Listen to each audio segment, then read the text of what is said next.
morning all of you. Today we are going to discuss about the male reproductive structure in the flowering plants. Okay, the male reproductive structure in the flowering plants. Okay, first of all we have to know that what's a flower. Okay, a flower, they are site of sexual reproduction, and also the male and female reproductive organs are born on the flower. The male and female reproductive organs are born on the flower. Okay, you all know a flower consists of mainly four words. They are calyx, corolla, androecium and gynoecium. They are a flower consists of calyx, corolla, androecium and gynoecium. Okay, you all know the calyx. In most of the cases, the calyx, it is green in color. Okay, in the case of calyx, it is green in color, and the calyx, it is made up of sepals. And the function of calyx, okay, this function of the calyx is to protect the developing bud. Okay, the next one is the corolla. Okay, the second word of the flower is the corolla. The corolla, it is made up of petals. Okay, you all know, in the case of corolla, the petals, they are brightly colored in nature. Okay, why they are brightly colored? Okay, the reason is they helps in pollination. How? Okay, they attract the insects and they helps in the pollination. They attract the insects into the flower, and that's why it helps in the pollination. Okay, the next one is the androecium. Okay, the androecium, you all know, androecium is the male reproductive organ. And what's about the gynoecium? Gynoecium is the female reproductive organ. Okay, that's all about the four words of the flower. Now we are going to discuss detailed about the male reproductive structure in a flower. The male reproductive structure.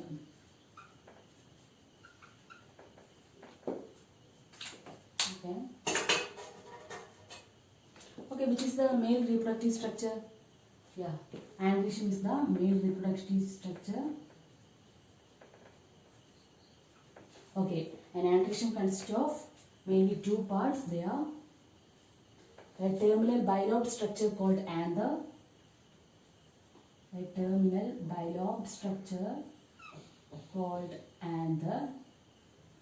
And a long slender stalk called filament.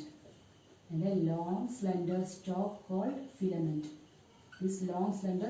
called filament. That is, the androecium consists of mainly two parts. They are a terminal bilobed structure called anther and a long slender stalk called filament.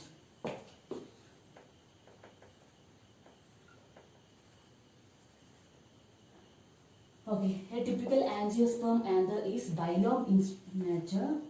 You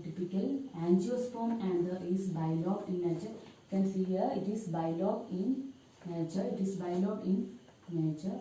A typical angiosperm anther is bilobed in nature. Then each anther contains two theca. That is, it is dithecous in nature. Each anther contains two theca, that is dithecous in nature. Then in each anther, four microsporangia are situated.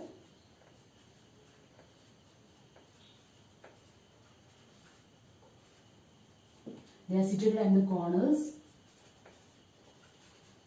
That is two in each lobe.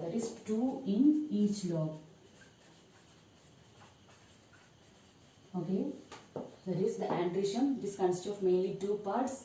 A terminal bilobed structure called anther and a long slender filament. Then a typical angiosperm anther is bilobed. Then each anther contains two theca, that is, it is dithecous in nature.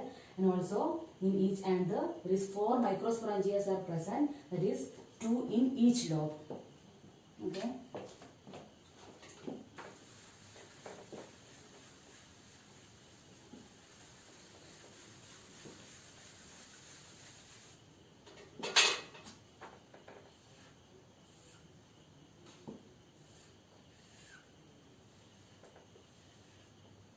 we take the cross section of this anther, we can see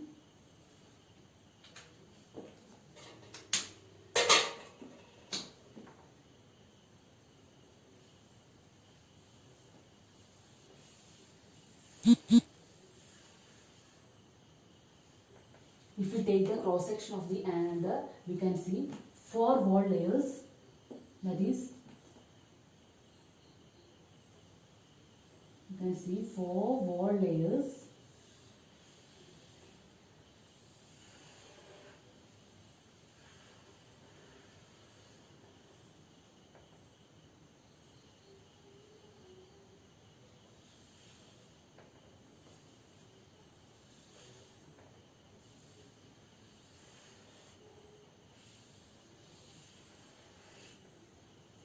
You can see 4 wall layers. They are epidermis,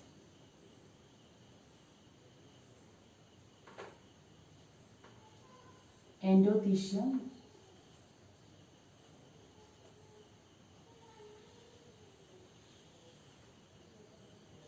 middle layer, and tapetum.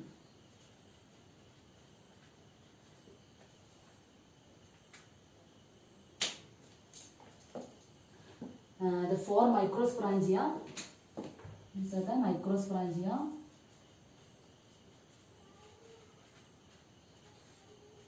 The 4 microsporangia, they are situated at the 4 corners, that is 1, 2, 3, 4 microsporangia are present in an anther.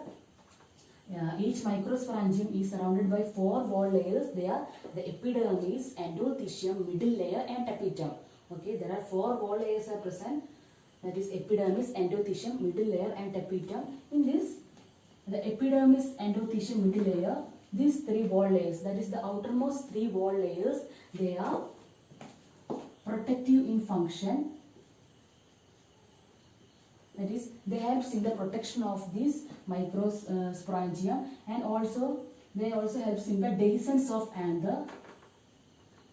They also helps in the dehiscence of the anther, and to helps in the release of the pollen grains.